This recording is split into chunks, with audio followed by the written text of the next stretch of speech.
Okay, let's unpack this. We're doing a deep dive into the life and really the career of Farrah Fawcett. And her story is just so much more complex than that simple, sun-drenched image that history usually gives her. Hmm. When you hear her name, most people, they instantly picture it.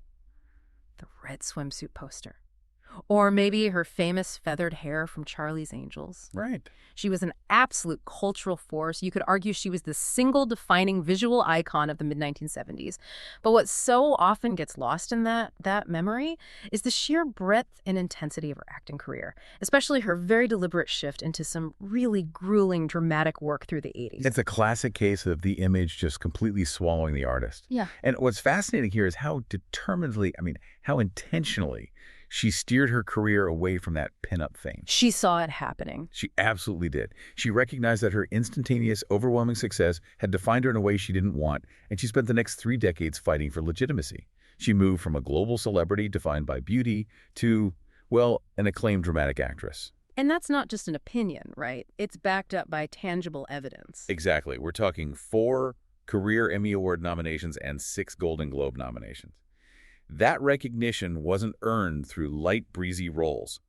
It was earned by taking on these intense, raw, often emotionally violent portrayals of victims, of abusers, and these complex real-life women. So this deep dive, it's going to trace that remarkable transformation. We're going to look at the complexity of a woman who was so often defined by a single, simple, beautiful picture. Her journey, really, from Corpus Christi, Texas, all the way to critical acclaim, and then that final, very public struggle with cancer. That's the core of our mission today. Right, and our source material for this is a detailed biographical portrait that covers everything. Her meteoric rise, her very challenging personal life, and what you could call the ultimate artistic achievement of being taken seriously, but on her own terms. Let's get into it. So let's start at the beginning, down in Texas. Farrah Fawcett was born Mary Farrellani Fawcett on February 2nd, 1947, in Corpus Christi. And what strikes me is that she wasn't some ingenue just plucked from obscurity. She came from a very grounded, sort of middle-class background. Exactly.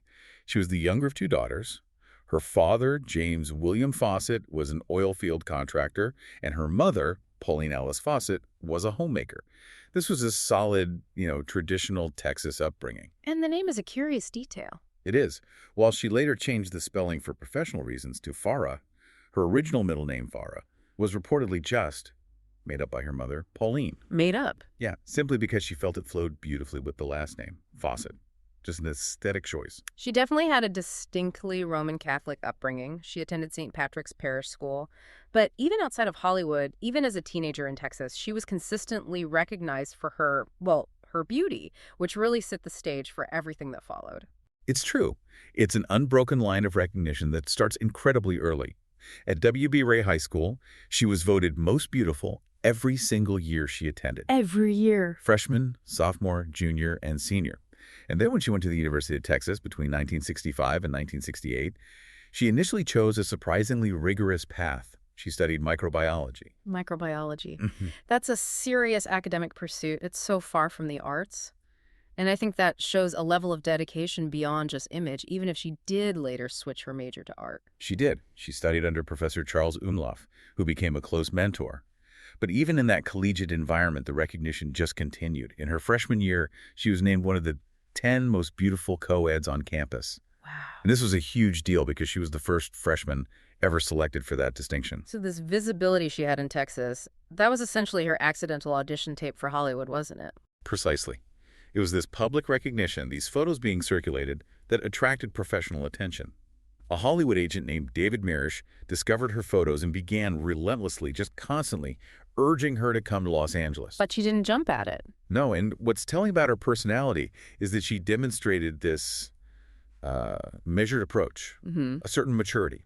She turned him down for 2 full years. She didn't just rush toward the light. But eventually she made the move. In the summer of '68, at 21 years old, she moved to Los Angeles, and the door just opened immediately. She signed a contract with Screen Gems for $350 a week, which launched her straight into what we could call her commercial era. And this period, the late 60s and early 70s, was foundational. It was all about building her face recognition across America. She became ubiquitous on national television, fronting these huge campaigns for brands like Ultra Bright toothpaste, Noxzema skin cream, and Max Factor cosmetics. And the Mercury Cougar automobiles, that was a big one. A very big one. Mhm. These commercials provided immediate, widespread exposure, just laying the groundwork for mass recognition. And she was constantly working on scripted TV, too. I mean, you see her popping up in all these classic shows of the era, guest roles on The Flying Nun, I Dream of Jeannie. Right, between 69 and 70. The Partridge Family, too. She even did an appearance on the popular game show The Dating Game. That kind of guesswork is the classic training ground for actors in that era. But her television presence really solidified as she began her relationship with Lee Majors. Hmm. She appeared in 4 episodes of The $6 Million Man alongside him. And maybe more importantly, she had a recurring role as Sue Ingham, the title character's girlfriend, on the series Harry O from 74 to 76. So by 1976, she was a known entity in Hollywood. People knew who she was. But she hadn't yet become this global phenomenon. Oh, yeah. And then the explosion happens, and it wasn't a movie or a show or an album. It was a single photograph, the iconic red swimsuit poster, a moment of cultural and economic impact that few single images in history have ever matched. The creation of that poster is legendary, and the details surrounding it, they just illuminate her incredible control over her own image. It happened in 1976. Pro Arts Inc. arranged a shoot with photographer Bruce McBroom. But Farrah, she took almost complete artistic control. Really? Oh, yeah. She styled her own hair, famously creating that feathered look, enhancing her blonde highlights with lemon juice, and she meticulously did her own makeup. And get this, she did it without a mirror. Without a mirror. She knew her face better than anyone else. After the shoot, our source material says she went through 40 rolls of film and personally selected her 6 favorite pictures, which led to that final image. The relaxed pose in the red one-piece bathing suit, designed by Norma Kamali. And the economic result of that one decision was staggering. The poster became the single best-selling poster in history, selling an astonishing 6 million copies in its first year alone. 6 million. And this is the crucial insight here. Farrah Fawcett was one of the first celebrities whose likeness became far more valuable than her labor. That's a great way to put it. The sheer revenue generated from this single product, it foreshadowed the economics of modern celebrity, of influencer culture, decades before social media even existed. Likeness over labor. That's a brilliant distinction. Yeah. And the cultural reverberations were immediate, especially in fashion and hair salons. Her unique hairstyle became an international phenomenon. It was known as the Farrah do, the Farrah flip, or just. Farrah hair. Right. Fair hair. This one aesthetic choice dominated American women's styles well into the 1980s. She didn't just have a hit show. She created a required physical aesthetic that millions of people tried to emulate. And it was in this climate of overwhelming, unprecedented public adoration for her image, this commercial juggernaut, that she stepped into her defining television role, Jill Monroe in Charlie's Angels. And the casting, it ties right back to her personal connections. Producer Aaron Spelling was a frequent tennis partner of Farrah and her then-husband Lee Majors. He chose her for the role in the made-for-TV movie pilot, which first aired in March of 1976. At the time, she was billed as Farrah Fawcett Majors. She co-starred with Kate Jackson and Jaclyn Smith. When the series formally debuted in September 1976, the success was immediate, it was massive, and it was honestly entirely disproportionate. What do you mean by that? Well, while all 3 actresses were propelled to stardom, Fawcett distinctly dominated the popularity polls. She just generated the most media coverage, the most fan mail. She was a breakout star, no question. She was instantly crowned the most popular. She quickly won a People's Choice Award for Favorite Performer in a new TV program. But the show's success wasn't just about the acting or the plotting, it was about the phenomenon she embodied. And that's why her quote to TV Guide in 1977 is so revealing. She quipped, "When the show was number 3, I thought it was our acting. When we got to be number 1, I decided it could only be because none of us wears a bra." Wow, that's a very self-aware comment. It perfectly captures the focus on image, and it financially justified her control over her own image. As we mentioned, she earned significantly more in royalties from the sales of that iconic red swimsuit poster than she did from her actual salary for being on Charlie's Angels. Her likeness was a commodity all on its own.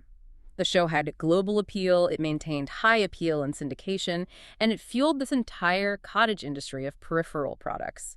Everything from dolls and puzzles to lunchboxes, all featuring Fawcett's recognizable face and hair. She was the absolute epicenter of the phenomenon. But despite the massive success, or maybe because of the success and the immense pressure it brought, she made a very abrupt and shocking choice for the time, a true rarity for a star of her magnitude. She left the series in the spring of 1977 after only one season. Just one. This sudden, shocking exit was attributed to a few things. She cited the immense strain the demanding filming schedules placed on her marriage to Lee Majors. But perhaps more profoundly, she expressed a fierce ambition to pivot to serious film roles. She believed she'd already outgrown television.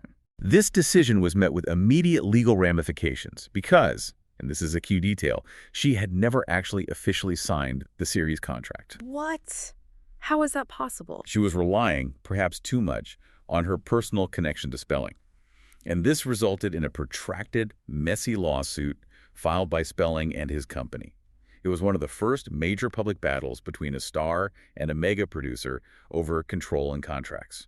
And the resolution, which was only reached through legal pressure, was a difficult compromise for her. Very difficult. She was mandated to sign a new contract requiring her to make 6 guest appearances over the following 2 years, from 1978 to 1980. Which allowed the show to use her star power for these brief cameos while they introduced Cheryl Ladd, who replaced her as a main cast member, playing Jill Monroe's younger sister, Chris Monroe. Her goal, however, was the silver screen. She wanted to prove she was a film actress. But this post-Angels transition was immediately, and I mean immediately, fraught with difficulty.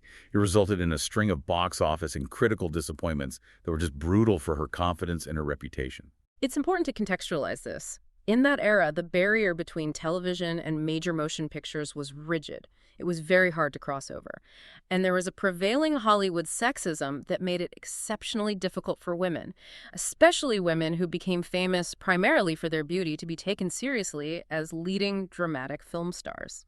Absolutely. Her first major post-Angels film, Somebody Killed Her Husband in 1978, was utterly savaged by critics. It led to that infamous and cruel joke that the film should be retitled Somebody Killed Her Career. That one joke really illustrates the pressure she was under, and the trend just continued. Sunbrung in '79, and then the science fiction thriller Saturn III in 1980, where she co-starred with Kirk Douglas. Right. They also earned unfavorable reviews and suffered poor box office returns.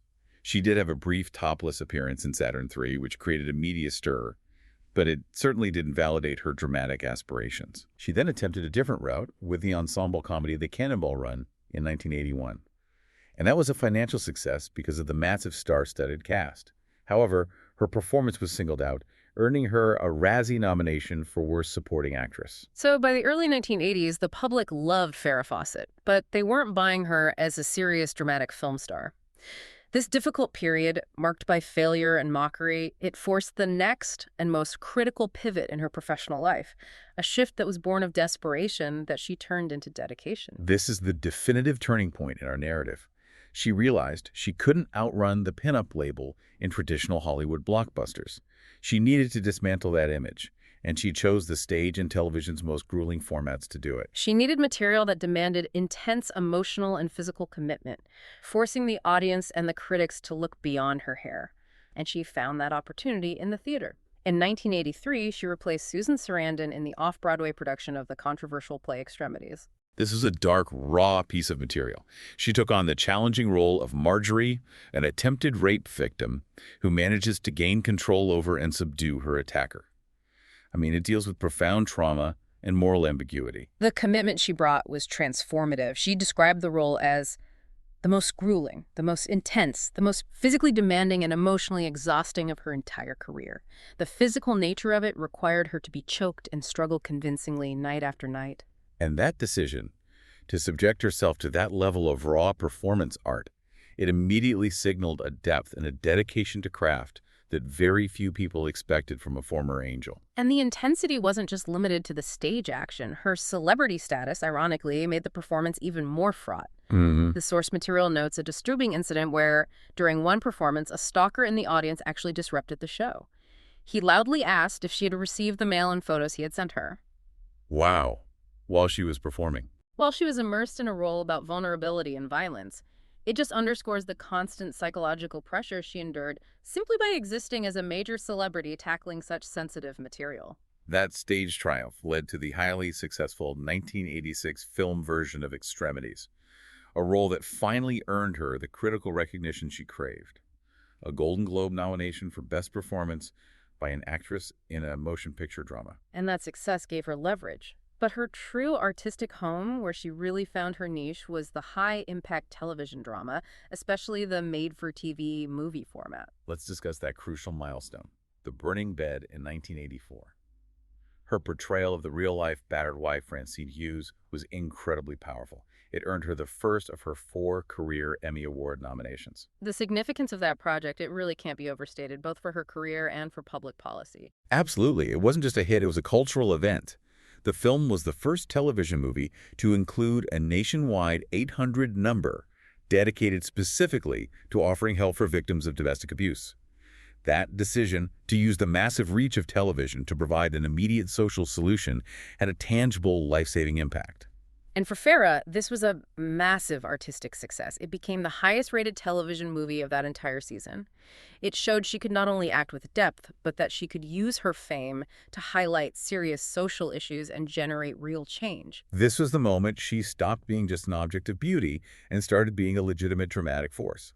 And following that success, she excelled in portraying real-life, often infamous or renowned women roles that required immense research and dramatic transformation. Yes, she received several Golden Globe nominations for this biographical work during the mid to late 80s. She portrayed the Nazi hunter Beat Klarsfeld in Nazi Hunter, the Beat Klarsfeld story, and then the tragically troubled Woolworth heiress Barbara Hutton in Poor Little Rich Girl, Barbara Hutton's story. She also demonstrated her range by successfully portraying the groundbreaking Life magazine photojournalist Margaret Bourke-White in Double Exposure, the story of Margaret Bourke-White, a role for which she won a Cable Award in 1989.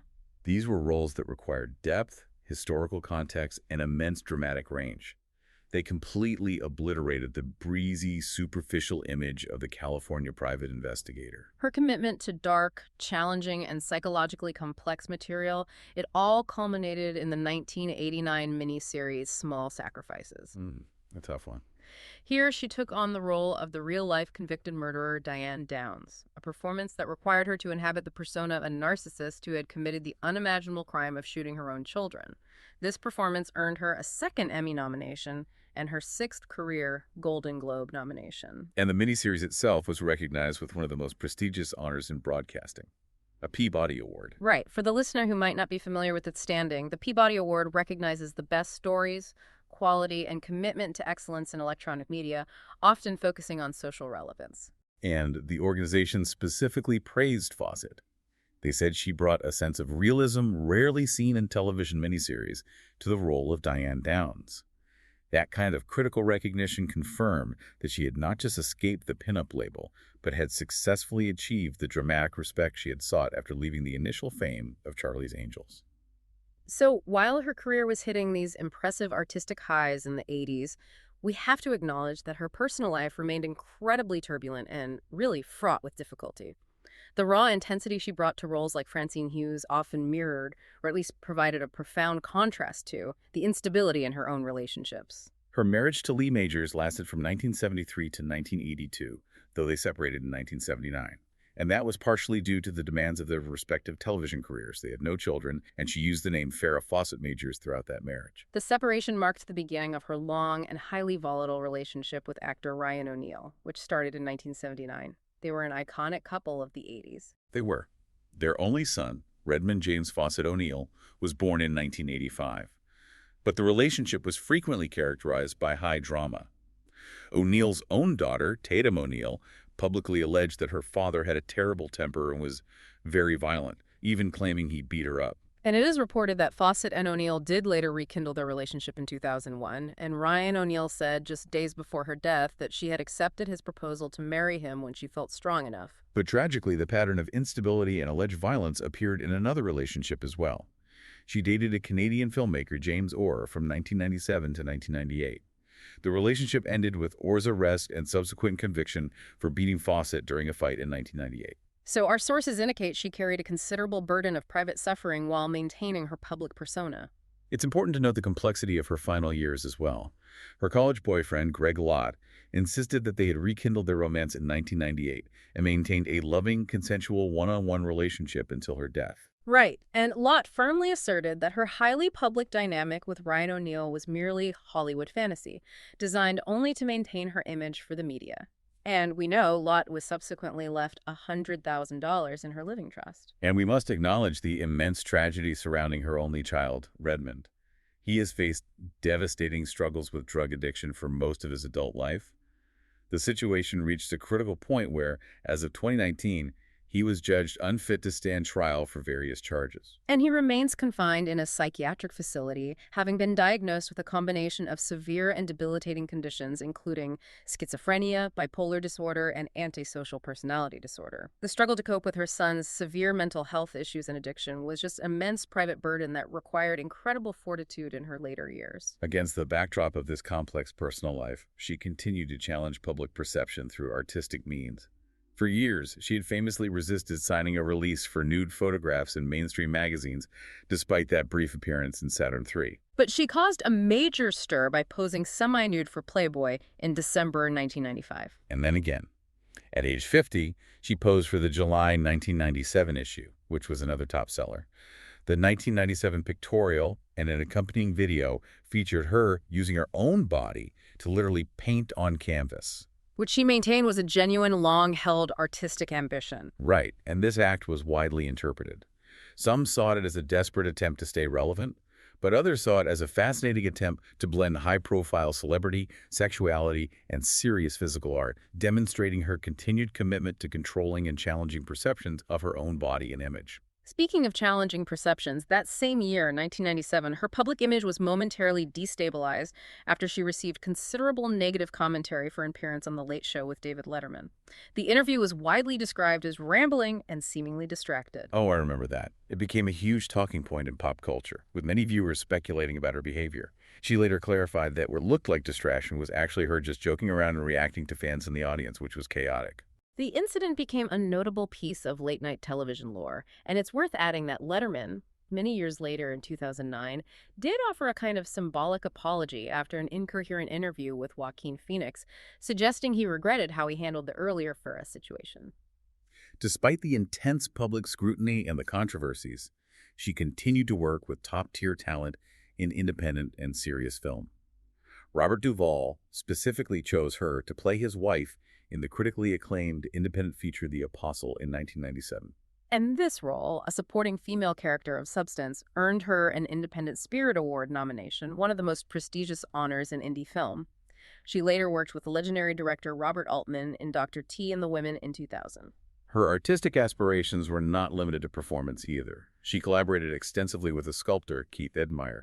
Their joint work was exhibited at the Los Angeles County Museum of Art and later displayed at the Andy Warhol Museum, confirming that her interest in physical art and sculpture was genuine and received recognition within the cultural elite. And in her later career, she continued to demonstrate her value in television. Her recurring role on The Guardian from 2002 to 2003 earned her a third career Emmy nomination, this time for Outstanding Guest Actress in a Drama Series. There was one final, difficult attempt at a major dramatic venture on the stage. Her prepared Broadway debut in Bobby Boland in 2003. Unfortunately, the show closed abruptly during preview performances before officially opening. The decision reportedly left Fawcett vibrating with frustration, which speaks volumes about her desire to perform challenging material, even late in life. She was constantly pushing herself toward the toughest venues. We now move to the final, most raw chapter of her life, which was characterized by immense courage and a profound decision to document her illness publicly. She transformed her private struggle into a public health discussion. She was diagnosed with a relatively rare form of anal cancer in 2006. She immediately began standard treatment, which included chemotherapy and surgery, and initial reports were positive. On her 60th birthday in February 2007, the Associated Press reported she was cancer-free. However, the recurrence was swift and aggressive. By May 2007, she was tragically diagnosed with stage 3 cancer that had metastasized to her liver, a diagnosis that typically carries a very low survival rate. A malignant polyp was also discovered where the initial cancer had been treated. Faced with a dire prognosis and the prospect of a debilitating colostomy from standard treatments, which she strongly opposed, she began seeking aggressive and alternative treatments. She traveled to Germany for innovative therapies. And it's important to understand the nature of these interventions. They were targeted and non-standard. Yes, the term alternative sometimes carries a connotation of being passive, but her treatments were incredibly intensive. These aggressive therapies included procedures like perfusion. Which is a method to deliver high doses of chemotherapy directly to a specific organ. Right. And also embolization and laser ablation therapy alongside continued chemotherapy back in the United States. Initially, the tumors showed signs of regression, but they ultimately reappeared, which necessitated further intensive medical warfare. In early April 2009, she faced a painful setback. She was hospitalized not for the cancer's spread, but due to a serious abdominal hematoma. By early May 2009, Ryan O'Neal reported that she was critically ill, spending her days at home on an IV, often asleep, indicating the sheer physical toll the disease and the treatments had taken. And it was during this critical and immensely difficult period in April 2009 that she was able to see her son Redmond one final time. Oh, wow. He was permitted a heavily supervised visit, but due to his ongoing confinement in a psychiatric facility, he had to remain shackled during their time together. The sources paint this as an agonizing intersection of her physical decline and her private, devastating grief over her son's tragic condition. In the midst of all this, she made the conscious, brave decision to use her public platform to document her decline. Aided by her close friend, Alana Stewart, she filmed the process, which resulted in the 2-hour documentary, Farrah's Story. This documentary aired on NBC on May 15, 2009, and was watched by nearly 9 million people. The choice to document her own deterioration was incredibly raw and courageous. It offered an unfiltered look at her physical and emotional battle against cancer. She turned what would have been a private, hidden tragedy into a public message of perseverance. And this extraordinary effort was recognized professionally. Fawcett posthumously earned her 4th career Emmy nomination for her work as a producer on Farrah's Story, highlighting the quality and impact of the documentary itself. However, the creation of the documentary was not without controversy. Her initial producing partner alleged that the final editing by Ryan O'Neal and Alana Stewart did not fully align with Fawcett's original wishes. The partner claimed Fawcett wanted the film to more thoroughly explore and validate the alternative methods of cancer treatment she had pursued in Germany. So, suggesting a broader public health advocacy goal may have been diluted. That was the allegation. Farrah Fawcett died on June 25, 2009 at age 62 in Santa Monica, California, with Ryan O'Neal and Alana Stewart by her side. And the timing of her death resulted in one of the most profound instances of media overshadowing in modern history. The news of Fawcett's passing was tragically and largely overwhelmed by the media coverage of Michael Jackson's death, which occurred only a few hours later on the very same day. It just instantly dominated global headlines, broadcasts, internet traffic, everything. Larry King, reflecting on it, noted that while the impact of Charlie's Angels in the 70s was unique due to the smaller media landscape, the sheer magnitude and immediate dominance of Jackson's story made the omission of Fawcett's death from the primary media focus undeniable at the time. A private funeral was held on June 30, 2009. In a poignant moment, her son, Redmond, was permitted to leave detention to attend the service where he gave the first reading. She is interred at the Westwood Village Memorial Park. And following her death, her careful estate planning came to light, detailing her final intentions. Her living trust, which was last amended in 2007, made a very clear statement about her finances and her personal life. She left nothing to Ryan O'Neal. The principal of her $4.5 million estate was dedicated to the future care of her son. It was placed into a trust for Redmond, overseen by her business manager, designated specifically for his continued health care and treatment. She also left specific amounts to other close individuals, $500,000 each to her nephew and her father, and $100,000 to her college boyfriend, Greg Lott, demonstrating a careful consideration of those in her life who provided support. A separate, high-profile, and long-running legal dispute arose over her art collection, which she had bequeathed to the University of Texas. The university discovered one of her 2 famous Andy Warhol portraits was missing, and subsequently sued Ryan O'Neal for retaining it. And O'Neal claimed the portrait was a personal gift from Fawcett. The painting's value was assessed during the case to be between $800,000 and $12 million. The financial stakes were immense. After a long legal battle spanning several years, a Los Angeles court ultimately ruled in December 2013 that the portrait did belong to Ryan O'Neal. Despite the controversies, the legal battles, and the initial media overshadowing of her passing, her enduring legacy as a cultural icon remains undeniable. Her most famous physical object, the iconic 1976 red one-piece bathing suit designed by Norma Kamali, was officially donated to the Smithsonian's National Museum of American History in 2011. It was presented by Ryan O'Neal, cementing its place in American popular culture history. It's important to recall the strong public reaction when the Academy of Motion Picture Arts and Sciences excluded her from the In Memoriam montage at the 82nd Academy Awards in March 2010. This was despite her recognized film work in projects like The Apostle. Figures like Ryan O'Neal, Tatum O'Neal, and even renowned critic Roger Ebert publicly expressed their disappointment and outrage. MPAs defended the decision by citing that she had already been recognized for her remarkable television work at the prior Primetime Emmy Awards. However, given her consistent work in serious independent and feature films throughout the 80s and 90s, the omission remained controversial for many who felt it diminished her cinematic contributions. Beyond her dramatic achievements in visual iconography, her presence is woven into popular culture in surprisingly deep ways. Her likeness inspired a limited edition Barbie doll, complete with the famous feathered locks. And perhaps the most surprising anecdote relates to music. The classic Gladys Knight and the Pips song, Midnight Train to Georgia, was initially inspired by a phone call songwriter Jim Weatherly had with Farrah Fawcett regarding her plans to take the midnight plane to Houston. Oh, wait. Yes, though the story and characters were later changed for the final, famous recording. Wow. So this discussion, it reveals a star who was much more than the sum of her surface beauty or the financial success of her pinup image. Her willingness, even her insistence, to take on raw, difficult, and profoundly challenging roles. Like the battered wife, Francine Hughes in The Burning Bed, or the convicted murderer Diane Downs in Small Sacrifices. Exactly. It shows a deep, persistent desire to challenge herself, to reclaim her narrative, and to affect audiences profoundly.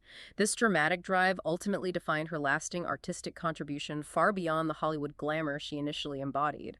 We've traced her entire journey, from accidental icon to determined dramatist. We've seen how much effort she put into using her public platform, especially at the end of her life, to document her personal struggle with cancer, creating Farrah's story to chronicle her fight and elevate awareness. So it leaves you with this thought. Consider what responsibility, if any, a public figure has to document their private battles, especially when faced with extreme illness, and how that kind of visibility shapes public discourse around rare diseases and the often controversial pursuit of alternative therapies.